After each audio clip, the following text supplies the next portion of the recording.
মাটি সব কিছু একই। এটা কাটছিলাম 837 ধান। আর এইখানে কাটছি লাল পান। এই দেখেন লাল পানের অবস্থা, লাল পানে ধান নাই কে, সব চিটা ধান নাই, একবারে নেই। এই যে এটা কাটতেছি একই খাত আমতি কাটছি, তো এটা 837 আর এটা হচ্ছে লাল পান। লাল পান আর লাইগুলি নাই কে, খালি চিড়ে। বিঘায় হয়েছে 1 বিঘা কাটছি, বিঘায় 5 মণ হয়েছে। আর বেশ সব চিড়া।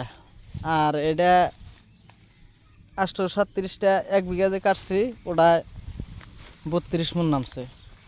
চিড়াও ওইসে কিছু নাও না, কিন্তু এই যে এটা ধান আল্লাহ খেলে ভালো হয়েছে। এটা একই ক্ষেত বুঝি না এখন এটা কি হয়েছে আর এটা কি হয়েছে।